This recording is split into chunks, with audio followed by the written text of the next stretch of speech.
So we're here at the podcast with the CEO of the Architect. Hi. Hello everybody. Yes, Rain is here to join us. This This is our studio, by the way. Nada! Parang ganyan lang, no? Yung dati nating podcast is nasa ano pa tayo, Vertis North ba? Ano yun? Sa UP Town. UP Town. Ngayon may sarili na kaming place. Yeah. Nag-improve na kami ng location. Yeah. What made you start ba? Yung The Architect? Wala akong pera. But, I mean, when is the point na realize mo, wait, pwede ka mapagkakitaan to? Nag-start siya ng parang nagpo-post na ako ng sarili kong artwork sa internet. And then, ang dami nagsasabi na willing to pay, ganyan. Tapos ako parang, wala pa talaga siya sa idea ko kasi nga di naman siya ganun ka-common dito sa Philippines. Like yung nail art and everything. Tapos wala rin akong alam sa pricing, kung magkano pa siya. So I tried lang with my friends and nag-blow up siya. Sumakto pa the first year that it happened, pandemic yung sumunod. Tapos, mas nagkaroon ng demand with like press-on nails. So, yun, from there, ang blessing na lang talaga ni Lord. Diba, dire-diretso na lang talaga You really siya. deserve it because you're really talented. And then you really are passionate with what you're doing. Yeah. Paano ba din ito binago yung buhay mo? Siguro kasi before, wala naman akong, nabilis ako ma-burnout with the things na, in regards with money. Nabilis ako ma-burnout sa mga bagay-bagay. Like, kunyari, yung sa course mo, ganyan. Pero with this one, never ko nakita yung sarili kong na-burnout. Yeah. I'm always excited to create new designs, ganyan.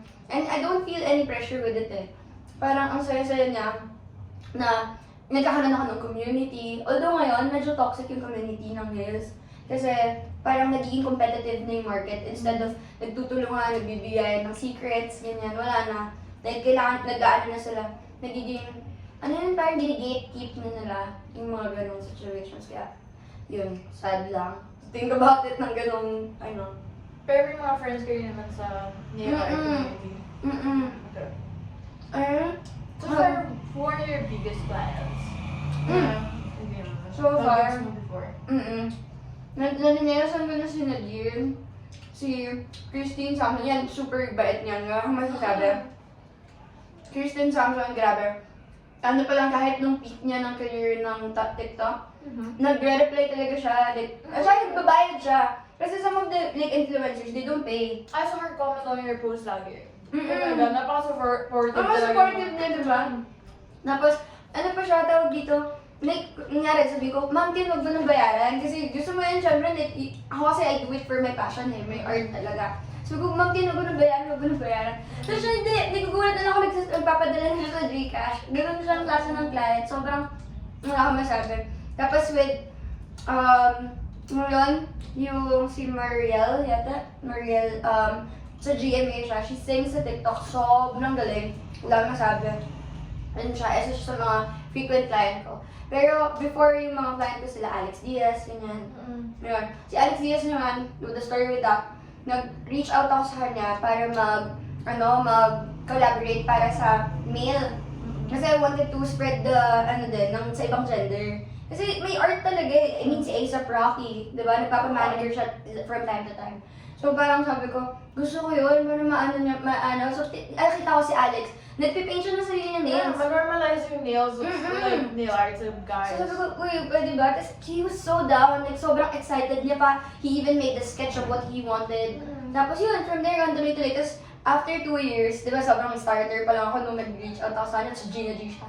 2 years na, naging client ko si BYS, like isang fashion designer from BYS. Nakita kami sa after party. Tapos sobrang grabe pa rin, like, ang bait niya pa rin talaga. Like, oh my God, pero medyo may amits na ako nun eh. Kaya medyo, Actually, doon sa after party mo talaga nakakausap yung mga lahat ng tao. Usually kapag event kasi like focus dun sa host and like pinag-usapan. Then sa after party, dun na talaga may chance na mag-usap. Kaya super talagang excited ako with everything na ganun yung welcome, kumbaga. Kasi sa after party, dun mo lang sila makakalabel eh. Kasi kapag kunyari you see them in the normal day, or yung talagang usap of collaboration, may mga meetings na nangyayari for that. Masyadong stiff yung conversation. Hindi mo balabas yung tunay na ikaw. Pero with the after party, grabe. I still have yung pinakaunang after party na napuntahan ko, connections ko pa rin sila until now. Like, ganun ka solid yung mabibuild mong foundation kapag pumunta ka ng mga ganun. Lounge party, yung mga ganyan. Yan, dun mabubuo talaga yung market mo.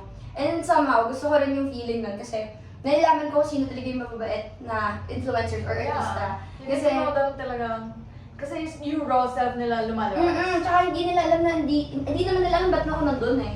So yung iba, nagpapakita talaga ng true colors, like talagang gaganunan ka or like hindi nila ka ikaw vibe, which is okay kasi that's your boundaries. Pero like, yung iba, talagang makakita mo na, wala akong pake kung sino ka, like ano pang ginagawa mo dito. Like, Super fan talaga ng iba. Like, super gem kapag nakakakilala ka ng mga ganun tao. Super, grabe. Mabait talaga, wala akong masabi. So far, which one is yung pinakamahirap, na pinaka-stress ka? So ngayon, siguro sa manufacturing. Kasi nahihirapan ako makahanap ng person or ng tao na mapagkakatiwalaan ko with the ability na ipapasok ko sa kanya yung work. Kasi, Sa local ba? Or like, local. Actually, for abroad din, kasi nga diba nag-shop din ako sa ibang bansa. Although, what countries have you shipped to? Canada, Saudi Arabia ba sila talaga? Basta ano, Nashi mo UAE. talaga? Yeah, UAE. Ano yung parang FedEx or like? No, ano siya, para ako nagiging subcon nila, which is, gagawin ko dito yung product, papalitan nila ng pangalan. Oh, well, like white labeling. Yeah, ganun yung ginagawa nila. So, okay lang naman yun kasi kumikita pa rin naman ako. Pero, actually, sila pa rin yung malaking supplier or like market ko. So, okay din. I mean, okay lang. Tsaka, ano naman eh. Basta fair price naman eh. At saka, ang galing kasi, yung mga foreigner kong clients, they're willing to pay. Yeah. Like, for your art, wala yung no questions asked. You don't even have to defend yourself, like, boom. Yeah. Siguro, yeah, kasi mas naman silang mag-appreciate talaga ng mga art. Tsaka sa ibang bansa pala. Sa Pilipinas, naging appreciation talaga ng art na nagiging, fair na yung price. Medyo nag-fair na. Thank you guys for supporting art. Yes. Okay, so, bro, right now, di ba mag-launch ka ng Yes. October 5? So, October 5. Wow. Okay, what made you decide na gawin na tong studio? Kaya lang, before hindi ako nakakapag-ipon kasi yun nga, binibigay ko sa studies ko. Tapos na. So parang ngayon yung parang may naka-point na sabi ko, okay, sa sarili ko naman, like, in terms of like, kasi risk pa din eh. Kung liligyan mo yung business, risk pa din talaga siya eh. So parang sinabi ko, ano ba, am I gonna be really happy kapag ginawa ko talaga to? Kasi ang laki din nung nilabas kong money, dire-diretso din talaga. And it really took a dent, kumbaga, sa ipon mo as a person na nag-build ng future. Siyempre, yung usual future na iniisip. So, really ka talaga na ito, you see yourself doing this 10 years down the road? Kasi kahit hindi ko naman siya i-focus, pwede naman siya dito sa side eh.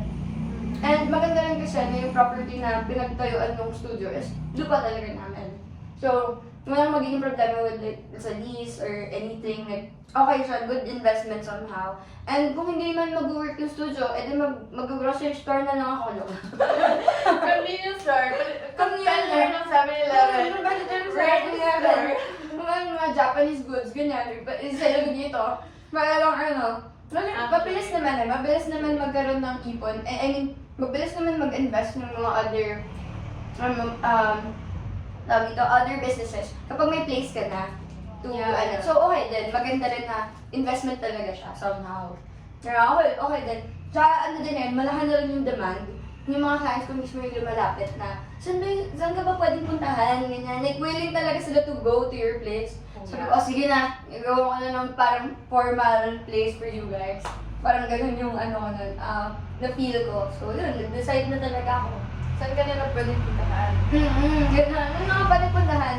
So, Novaliches po, Nova QC. 46 Tasmania Street. Yeah. Doon niyo po pwedeng makita ang mga little artworks ko. October 5 yung grand opening. Ano yung na-expect sa grand opening? May games. And then like, yun na ba yung start ng like regular na? Yeah, magiging regular na talaga siya. Pero strictly by appointment pa din. Kasi I still want to give yung oras ba. Kasi it's still art form eh. So matagal talaga siya gawin. Like, nandun pa rin yung precision and everything. So, mas maganda na appointment siya, tapos alam ko yung design na gusto mo, mapag-aaralan ko siya kung paano ko siya gagawin, may i-input ko siya. And then yun, mas mape-present ng mas maayos. To give them an idea, gano'n ba usually tumatagal? Pag basic gel manicure, Basic wala, mga 1 hour and a half to 2 hours. Like, basic lang yun na parang mga French tips and like, Pag mga may nail art. Pag may nail art, tumatagal ng 3, more than 3. Kasi, syempre, Paano na siya natatansya? Like, bibigyan na nila yung design beforehand. beforehand. Kaya ako like, kapag nag-analyze. bibigyan nila complicated design, okay, ikaw lang yung buong hapon ko. Oo, parang ganon. So, I get really, kasi I want the comfortability level para sa clients na, ano siya, talagang, I mean, sila lang yung kikater ko for the day. Yun kasi yung gusto ng ibang clients kasi some of your clients talagang ano sila, may pinagdadaanan, ganyan, tapos makipag-checkahan pa sila sa'yo, and mafe-feel mo talaga na, I needed this me time for myself, like, So, do you consider yourself as a therapist? parang medyo semi-therapist So, na like, nail architect slash slash therapist. therapist. Kasi like, minsan di ba parang, kunyari heartbroken talaga, and then parang yun nga, gusto niya talaga red or itim yung nails. Yung ganun talaga. So, Okay. pag mga problema, Okay. may nangyayari ba, ganyan, do you wanna talk about it? So, mag-offer ako kasi mayroon po tayong selection of liquor. So, I look for liquor here. Oo. So, parang mag-offer So, ako may ng one drink. emergency, ano siya, like liquor Oo, bar. emergency part, like, go yan, guys. Gusto mo ba? Parang gano'n. So, yun, medyo na-appreciate ko yung gano'n na nabibigyan ko sila ng comfortable space. Kasi with salons, marami kang kasabay eh. And then Yeah. sometimes those people, they rush you. And Yeah. then, I mean, nothing against the salon or anything pero like, with the experiences na ng clients na pumupunta sa private nail At tech. saka iba yung talent mo eh. Like, iba yung niche mo talaga is like nail art. Talagang, only you have done so much details, like ganun. So, mga ganung details. Parang mga ganun siya. Kaya, it takes time. Like, parang bigay ko na sa'yo yung oras na yun. Kasi, inavail mo naman. And yun yung purpose nung whole place. For privacy purposes. Like, you can be yourself. Bahala ka na siya. I have clients na nanonood lang ng Umbrella Academy. Habang nag-nails ako sa kanila, nanonood lang sila ng ganyan. Tapos parang, okay lang, go. Actually, yeah, me time talaga eh. Like, parang to unwind. To rant. Oh, Di ba, like, i-rant mo na sa akin lahat ng mga gusto mong i-rant with your neighbor na sobrang ingay. Like, Yeah. go! Diba? Kasi this is your safe space I created this kasi ganun din ako. I was like, wanting a space for my own din. So, Yeah. ang laki din ng, parang, nire-release mo yung ganung energy to them. Ganun. Yeah. Parang yun siya. It's a package. When they book an appointment with you.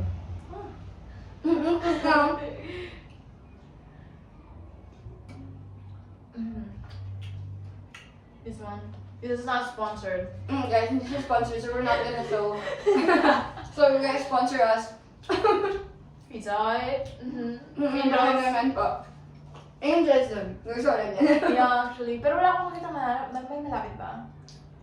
Malayo na siya. Kaya nga eh. Papunta na sa inyo. Oh. Malapit na sa inyo yung susunod na Angels. So, Angels, Nova Branch, guys. Baka naman. Anong mga gusto mong i-share sa nangyayari sa'yo ngayon? She's moving out, guys. She's becoming an I independent already woman. moved out, but like, I'm taking my time to like, oh my god, we're so tired. So many things happened that delayed me setting it up. But soon, I'm gonna make content. I'm planning cooking shows. I'm planning to like review products that I've used and I think the people want me to review product reviews, tech reviews. I'm gonna build a keyboard, and also, yeah, like my cat, like me just hanging out with my cat, cause that's my companion forever. Like I hope they can make cats immortal if it's only possible. I would pay everything for that to be possible. But yeah, that's it. That's all I have for now. And they should stay tuned for whatever is coming. Yeah, kasi in our nasa start lives. ka pa nasa, parang, first parang big girl step, wala ka ba? Yeah, bubukod sa family and then like have my own place, sign my lease, buy my own set of furniture and appliances. Adulting 101. Yeah, I think we're at the stage naman na yun. It took me a while. Kasi like, okay, I have to uproot myself to what I'm used to, and then to the comfort that I have. But then it got into a point that, oh my god, I really need to do this. That it's not really that hard. It's packing all my things at the same time because I have a lot of stuff, and I have to like choose which one to donate. I have to choose which one I should keep, and yeah, some are sentimental. Oh my god, I have to pack this. So that's why I ended up packing so much. Yeah, it's okay. But then, yeah, the apartment hunting series. Oh my god, that's so hard.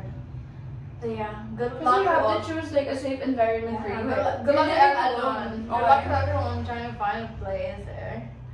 Cause yeah, choose the one that suits like ticks all the boxes. Don't skimp, and also don't skimp on security and like the area.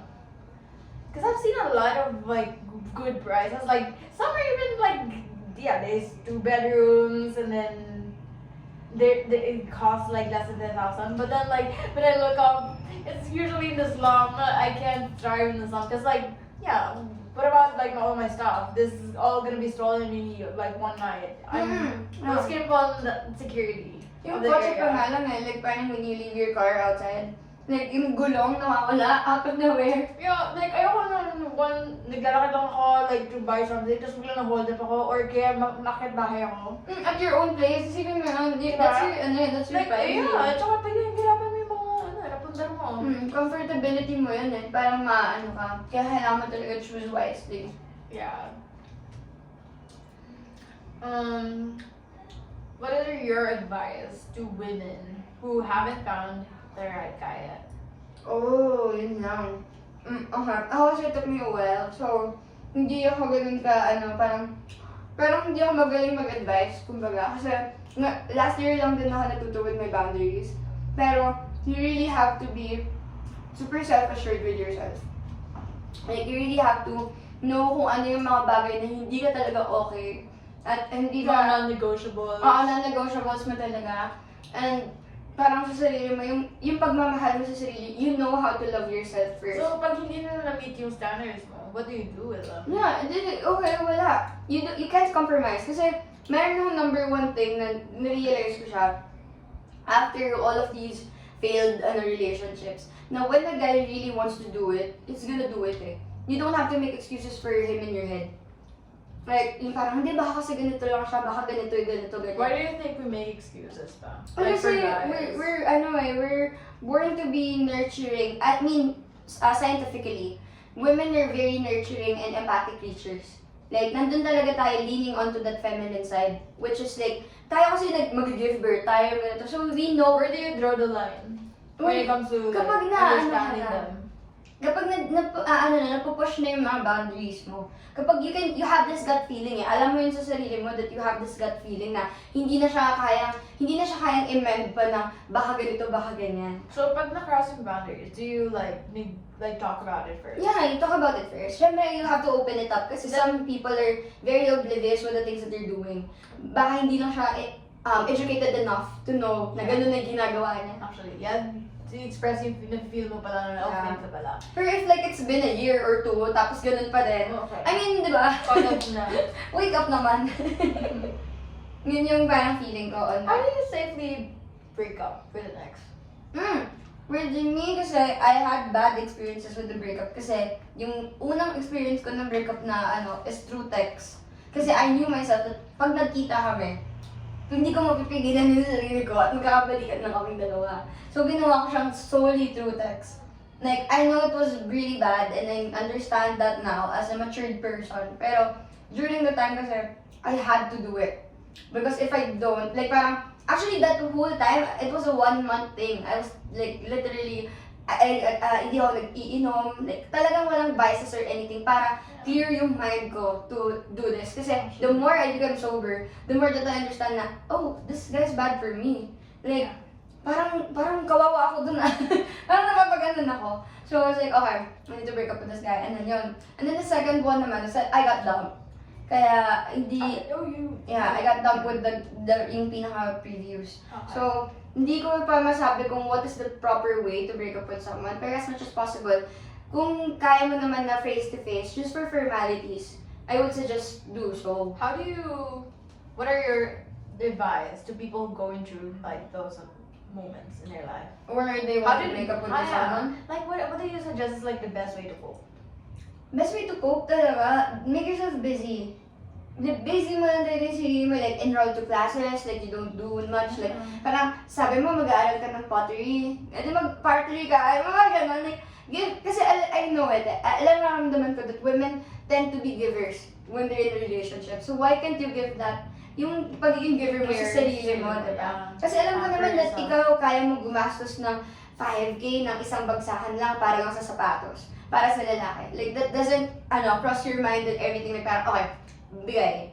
Kasi mahal mo siya eh. So why can't you do that for yourself? Magkano lang yung classes? 7K, 8K, ganyan. Tapos, enroll mo yung sarili mo dun while you're coping with it. Kasi, the more you focus on yourself, the more mo ma-realize yung value mo eh. Kasi ginasusan mo na lang yung sarili mo. Yeah, actually, that's how you learn your value. Kapag talagang super pampered mo sarili, sobrang care mo, like, hindi mo talaga ito-tolerate na bigay ng ibang tao is less than how you treat yourself. Kasi, doon mo makikita talaga yung value mo as a person. Hindi mo naman sinasabi na parang self-love, like selfish and what, gano'n. Wala naman gano'n eh. Lang talaga siya. Self-care. Kung hindi ko siya, if I'm not gonna love myself, like, who's gonna love me? Like, I mean, who's gonna take care of me, diba? And who's gonna look after me? And doon mo malalaman how you wanted to be loved. Yeah. Kasi the moment that you love yourself, doon mo ma-realize na parang, oh, this is how I want to be loved. Kasi di ba before, like, we usually, like, try to give as much love to other people in hopes na bibigay nila yung love na yun. Yeah, totoo yun. And sometimes you fell in love with That's the not idea yun, of the wala. That's we give so much and we get nothing. Yeah, totoo. Kaya yun yung parang, I do understand that part. Kasi naging ganun din ako. Like, I went through that situation where okay lang lahat. Like, ako naano pa ako na hindi ako nagagalit. Like, wala lang, okay lang, go. Pero, without even realizing na pinakawawa ko na yung sarili ko. Yung love na yun, napupunta na lang sa other person, wala na sa akin. Yeah. So, parang doon ko siya yun yung na-feel ko na kailangan gawin ng mga people. Kasi mo, feeling ko, for the people that broke up with someone, naubos sila eh. And to the point na wala din sila, ubos din sila for themselves. Kaya they feel so down. Kasi naubos sila ng How do sobra. you do self-care kapag busy ka? Oh, with me, kailangan mo talaga mag-break. Kasi last year, I was super chaotic. My schedule was super chaotic. And I forgot about self-care. Yeah. May talagang wala. Ganun talaga na moments in life. Like talagang, hindi, yung balance talaga na sinasabi nila, hindi talaga existent yun eh. Like at one point in your life, super busy ka. Tapos yung mga nagsasabi na yung mga influencers na may ganito pa silang schedule na spa, and then nag-clinic, and then like, nagagawa mo lang yung pag-retire ka na. Pero pag nasa hustle ka pa. And this economy, hindi ka talaga. Yung mga day in the life, hindi sila very realistic eh. Makaka-10 na appointments ka pa na for yourself, like in doing your regular job. Okay. True. Kaya ang ginagawa ko is I really do set one day. Just one day na wala akong gagawin. I won't touch my phone, I won't touch anything else. Tablet lang kasi sa tablet ko, wala akong socials. Okay. So, andun lahat ng mga parang shows like Netflix and What do you recommend to watch ba? Right now, I like the Matlock. Yung, it's parang, What's the gist? Okay. Old girl siya, like parang senior na siya na lawyer. Tapos, sobrang underestimated siya ng mga people around her. Pero, she got into that building to get the job that she wants without even, parang people noticing her that she got into that building. Pumasok na lang siya dun sa meeting room and explained everything that you can get as much profit from this person. Tapos parang, who are you? And I'm like, I'm sorry. I'm applying for a job. Nagawa siya. Pero she's senior senior siya. Yeah, yun nga. Tapos mayroon pang deeper thing na pinifigure out throughout the show na may reason that gusto niya dun sa specific na na yun. Oh, well, Yeah. May plot pa. So, ang ganda nung, tsaka yung pag-piece together niya ng mga things. Parang detective style. Ang galing. Kaya natutuwa ako dun sa show na yun.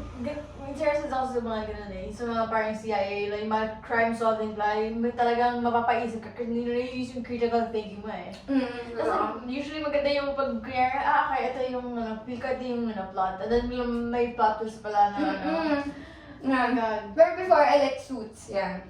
I like Suits. Yeah. Ang saka serious, Still airing pa ba? May nag-air pa ba sila? No, wala na. Wala na, diba? Wala na. Cancelled na siya. For real, maganda yun. I really like that show.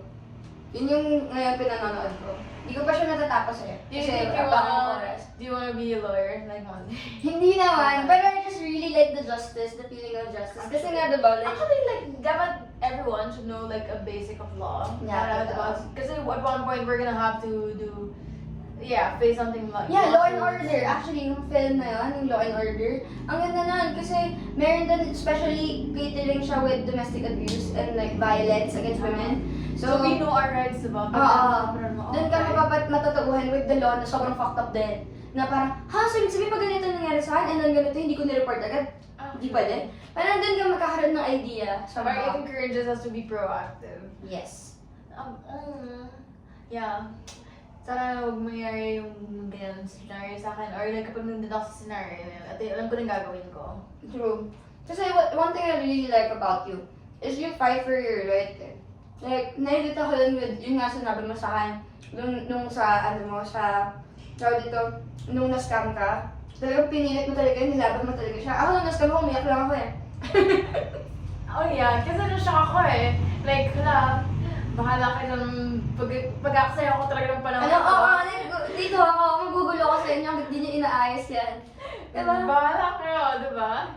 And I mean, ewan ko, siguro it's because like, pang-ilan na rin kasi nangyayari. Like, okay, like, tama na to, this is abusive, like, there has to be something that's done. Parang nag-pent up na rin yung nararamdaman mo, somehow. Yeah, tapos pagkatari ako nun, like, okay, sige, go. Oo, tsaka sumabay siya with a lot of things that are happening with you eh. Yeah. Talagang stress ako nun. Pero, it went well, kasi it was an adventure. Like, first time, like, in a police mobile, and then, first time going to those places. Tapos alam ko na yung process, tapos alam ko na yung, like, gagawin ko. Hindi naman sa next time nangyari, sana hindi naman nangyari next time, kasi I learned my lesson. So, pero, if it happened to a friend of yours, you know the process already. yeah, and also, I hope I can, in the future, I really hope that, like, I can contribute to changing that system. Like, sana hindi na mangyari yun. Like, ano ba? Gusto kong gumawa ng project na, na can deter those things. Yeah. Kasi sobrang laki ng scam culture dito sa Philippines eh. Super. Tapos yung, scam pa is like yung mga talagang desperado. Like, in desperate times talaga. Yeah, totoo. Yung So, iba, paano kung yung, di ba, like, yung kapag na-scam is walang-wala talaga. Like, pang medical bill na nila yun. Or like, pang tuition fee. And kasi sira yung buhay dahil because of those scams. kasi I have this din na kasabayan ko mas-scam nung sa cellphone. Yung pala na yun, pang online class ng anak niya, kaya pala niya binibili. Yun mo yun, grabe yung, wala akong So, masabi. di ba, paano kung pag-renta nila, pambayad ng kurenta nila yun, oh my God. Tapos wala sila pagkain, so, syempre, wala silang pera. Next nun, kakapit sila sa Bombay or like, maglo-loan sila ng mataas interest. So, yeah, it's a cycle na, oh my God. Pero until now, hindi pa rin siya nag-solve eh. Maraming kailangan i-solve sa legislative and also like, so yung mga apps na ginagamit natin, kailangan make part talaga sila here, like para to deter them. Kasi kahit i-report mo, parang wala pa rin nangyayari eh. Kasi like, nakita ko yung account ng Nexam, is like, na-report na siya before. Like, I've seen like 3 reports na ng public post, and then up pa rin yung account niya. Yeah, totoo yan. Kasi yung akin din yung nag-scam na sa akin. Yeah. Ano din siya? Until now, bumabalik lang siya ng bumabalik. So like, I don't know what they're doing about it. So like, are they allowing like scams to storage and apps, whatever? Yeah, so not right. Anyway, so talking about what was your deal like? Ideal guy? Yeah. Oh. Yung boxes na tinitik na gusto Sa ngayon kasi, na. it changes na eh. Like parang, yeah. Kasi as you grow older, Bakit before ba physical traits? yeah, more on physical okay. traits ako. Hindi naman siya physical traits eh. More on parang super... Pero important pa rin talaga yung physical traits. Like physical attraction. Oh, well, Diba? ako hindi. Ay, hindi. Ba? Mabilis ako mawalan ng, ng... So, you're Kapag kunyari, di ba? Pero gwapo yung boyfriend mo. Oo nga, thankfully. Diba? Thankfully. Buti naman hindi ka nag-realize sa personality. Kasi, di ba, before, like, for Alam mo ba, my... girl, na ano, kapag naging pregnant ka with a guy, like, meron, nakalimutan ko yung term, pero like, for that time na pregnant ka, you share genes with a guy. Yeah. So, kung pangit yung guy, you have a chance to adopt their genes. I don't know that. Yeah. Before So, actually, dapat I didn't may- want a child. Like, before, ayoko talaga. Kasi, feeling ko, since alam ko naman na hindi ko nakikitaan ng father figure yung mga din-date ko before, I wanted the generational trauma to stop there. Na parang, I won't have kids with this person. Ako rin, like, yeah, I was like, oh, I'm too fucked up right now to have kids. Like, maybe I will never have, because I'm like, I'm not healed. But then there's hope. Like, we can heal ourselves. Totoo. We can unlearn a lot of things, and we can, like, take steps to, like, undo the damage and Yeah. learn things. Tsaka ano mo yun responsibility mo yun Kahit na sabihin natin you've undergone so much trauma in your life, that's your responsibility to fix yourself. Kasi Like, kawawa yung mga tao around you. Yeah, actually, like we go to therapy for the people around us, so we can be better people for them. And also, like, yeah, I wanna when I have family, I don't wanna pass that down to my kids too. Like, ngayon pa lang yung na yan, yung stuff na yan, like. Yun yung parang thing ko kasi, di ba, with the guy, like, my previous guy, parang ang dami kong issues with him. And I knew na hindi niya magagampanan yung role ng father na gusto ko. Kasi yung father na gusto ko meron, like, may unconditional love, like, ano din talagang, he would care for this person, na parang nagre-reflect din kung paano niya ako kinikare. During the time, siguro, I blame it on being young, di ba? Like, bata pa talaga kahit neglectful talaga yung ano. Intindihin ko lang, busy lang siya. Nothing ill, no ill, naman, kasi I love all of my exes, like, and everything. Pero, yeah, hindi nagmamatch hindi lang nagmamatch. And I was just forcing something that's not really there. So, It's parang, for a good reason talaga, na it-ended. yeah, yun nga, it was good. But it also is a good lesson. Kasi you learn your guy every time. Pero nakita ko yung progression Like, every guy that came into your life, like, talaga mas dadagdagan yung value mo sa sarili mo. Kasi like, before wala gusto mo rin yun Diba, pero at least, diba, like, alam mo, kasi nung, okay, so